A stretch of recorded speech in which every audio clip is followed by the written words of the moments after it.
Hey team, so today we're on our this week we're on our fourth lesson for the 16 teaching tools. And the focus today is going to be on the idea of pre-framing what's about to happen. So as far as pre-framing, the concept is that you want to help guide someone's opinion before they start to make their own decision on it in case they start to go in a negative path. A good example would be if you were to go to a movie and just watch the movie, you could be really excited about the experience. Whereas if someone ahead of time tells you, oh, well, the acting from this person was horrible and I really didn't like this plot over here and I didn't like that, as soon as you go in the movie, it already has started to guide you towards something that is not as exciting. For example, within the movie genre, I remember years ago when the first Wolverine movie came out, I looked at my wife and I said, I love you. You're not invited to go watch this movie with me. It was the only time I had told her she could not see a movie with me because I knew that she was not into superheroes or X-Men or any of those kinds of movies. And her opinion of it would have definitely taken away my suspension of disbelief where I just wanted to dive in and love the movie.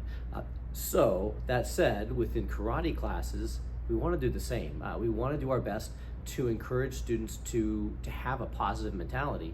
And there's a couple ways we do it. First of all, for things that you should try to pre-frame or when you should try to pre-frame, we want to try to pre-frame at the beginning of class.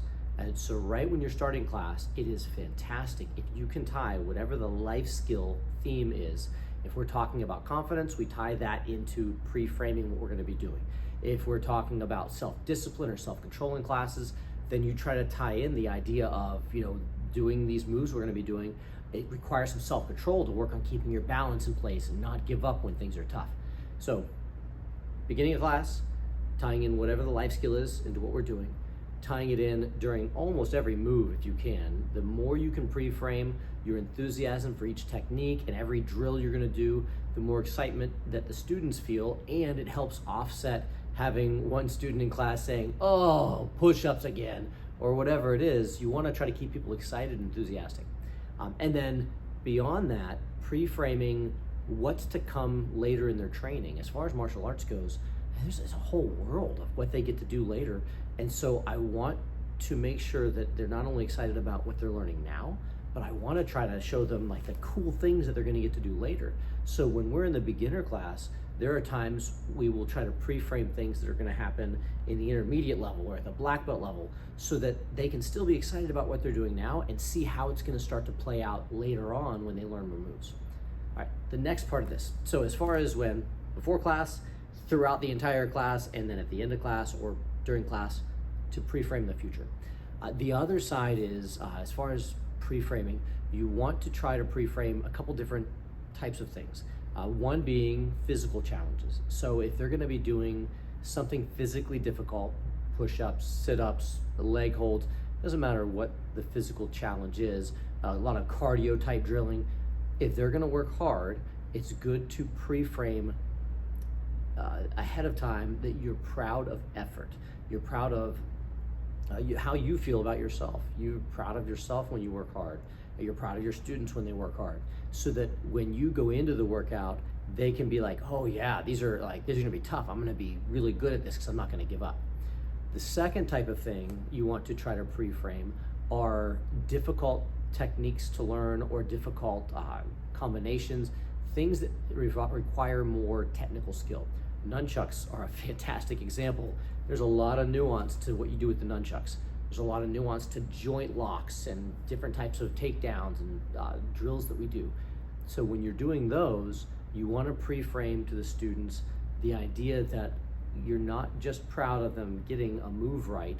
I want to do our best to pre-frame and explain to the students that we are proud of effort more than accomplishment. And they've done studies on this, the idea of praising somebody for working hard versus praising somebody for being good at something. There was a school with, I think, 500 kids. It was in New York, the Bronx. And they took this school and they basically split it into several groups, and they gave them all this test. And in the test, they took about half of the kids and they told the children, great job, you must be really smart. So they praised their intelligence, their success rate. They took the other half and they said, great job, you must have worked really hard on this. So they praised effort, not success, but effort. They then took both groups and they said to all the kids, hey, we're gonna do another test, another drill on this. Do you want a test that's the same difficulty, or do you want one that's a little bit tougher?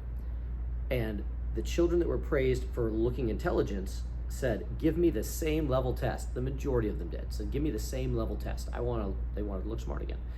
The kids that were praised for effort, more of them said, I want the harder test. Give me the harder thing.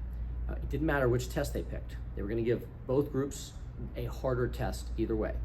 So they then went back again the second time and they watched how the kids performed. And the children that were praised for effort the first time, we're talking about 3 words being different. You must have tried hard. Just the idea of trying hard rather than being smart at something. The kids that were praised for effort worked harder, longer, and had better results, and even said they had a better experience. They talked about how they enjoyed it more on the effort side. Whereas the kids that were praised for intelligence, they gave up a little bit sooner, they got a little bit more frustrated, and their feedback was a little more negative as to how they felt about the experience. So the point is, you want to pre-frame on technical things that we are proud of their effort, that they're working hard on it. So that way they realize even if they're making mistakes, we're proud that they're trying. And then the third thing is the idea of praising students for when we go through things that require a lot of memory, putting combinations together, putting sequences together, some of the forms. I try not to do many forms in our curriculum. I think there's certain values to them in the way we teach it. However, I don't want it to be an excessively form-driven martial art like some styles do. I'm not knocking other styles with that. I just want to make sure that we are mostly focused on core values in what we teach. So that said, when you do teach forms, the idea of talking about the things that you're excited about in the moves or what is fun to you within that form, and then that's one of the reasons that I try to tie stories into the forms is when you tie in some kind of outlandish story, it makes it so it's easier for them to visualize something cool happening, like them being the hero or the wizard or whatever it is, slaying the dragon.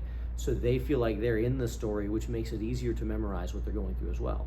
So again, it's another level of pre-framing to help set students up for success before they even start trying to learn what's next.